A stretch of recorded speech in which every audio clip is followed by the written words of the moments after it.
కొత్తగూడెం జిల్లా Yellandu MLA camp కార్యాలయం ముందు సిపిఐ ఎంఎల్ న్యూ డెమోక్రసీ మరియు అఖిల భారత రైతు కూలీ సంఘం ఆధ్వర్యంలో ధర్నా నిర్వహించి అనంతరం అన్ని రకాల ధాన్యం కొనుగోలు చేయాలని ఎమ్మెల్యేకి వినతి పత్రం ఇచ్చారు।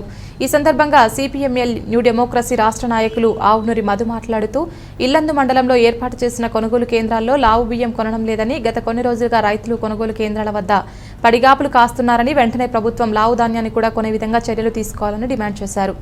ఈ కార్యక్రమంలో న్యూ డెమోక్రసీ నాయకులు, అఖిల భారత రైతు కూలీ సంఘం నాయకులు పాల్గొన్నారు।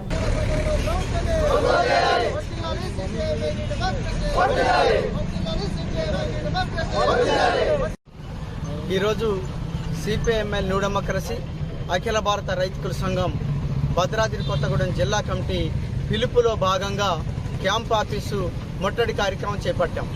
ఈ కార్యక్రమం ఎందుకు చేపట్టామంటే, రైతులు ధాన్యం కొనుగోలు చేస్తామని చెప్పి ప్రభుత్వ అధికారులు కొమరారం, ముకుందాపురం సెంటర్లలో కొనుగోలు కేంద్రాలు తెరిచిన తర్వాత ఆ కేంద్రాల్లోకి ధాన్యం వచ్చి దాదాపు వారం రోజు చిల్లర అవుతున్నప్పటికీ ఆ ధాన్యం కొనుగోలు చేయటం సాధ్యం కాదు, దొడ్డు ధాన్యాన్ని మేము కొనమనేటువంటి చెప్పి నిరాకరించినటువంటి ఒక పరిస్థితి అనేటువంటిది ఉంది। దీంతో రైతు తీవ్రమైనటువంటి ఒక మనోవేదనకి గురవుతుండు, తీవ్రమైనటువంటి ఒక ఇబ్బందుల్ని ఎదుర్కొంటున్నటువంటి ఒక పరిస్థితి ఉన్నది। ఎందుకు ఈ పరిస్థితి ఏర్పడ్డది? పక్క జిల్లాలో ఎందుకు కొనుగోలు చేస్తున్నారు? మహబూబాబాద్లో కొనుగోలు చేస్తున్నారు, ఖమ్మంలో కొనుగోలు చేస్తున్నారు, రాష్ట్ర వ్యాప్తంగా దొడ్డు ధాన్యాన్ని కొనుగోలు చేస్తున్నారు। ఒక భద్రాద్రి కొత్తగూడెం జిల్లాలో ఎందుకు కొనుగోలు జరగటం లేదు? ఎందుకు ప్రభుత్వ అధికారుల ముందు మాట ఇచ్చారు, ఎందుకు ఇప్పుడు మాట తప్పారనేటువంటిది అంటే, మిల్లర్లతోటి ప్రభుత్వ అధికారులు కుమ్మక్కై రైతుల్ని దివాళా తీపించేటువంటి ఒక వైఖరిని చేపట్టారు। ఇక్కడ ప్రభుత్వం తరపు నుంచి గెలిచినటువంటి ఒక ఎమ్మెల్యే గాని, ప్రజాప్రతినిధులు గాని ఎవరు కూడా పట్టించుకోకుండా ఇవాళ మిల్లర్ల తరపున, వ్యాపారస్తుల తరపున కొమ్ముగాశారు। రైతు ఇబ్బంది పడుతుంటే, రైతు నష్టపోతుంటే రైతుల తరపున ఎవరు ఆలోచించేటువంటి ఒక స్థితి లేదు।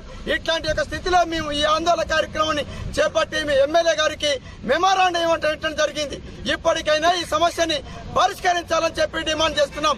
ఇదే వైఖరి కనుక కొనసాగితే మాత్రం ఆ తర్వాత కలెక్టర్ ఆఫీస్ ని ముట్టడి చేపట్టాల్సినటువంటి పరిస్థితి ఏర్పడుతుంది, లేదా ఇల్లందు నియోజకవర్గాన్ని బంద్కు పిలుపునియాల్సినటువంటి పరిస్థితి ఏర్పడుతుంది। ఆ తర్వాత తీవ్ర పరిణామాలు ఎదుర్కోవాల్సి వస్తుంది।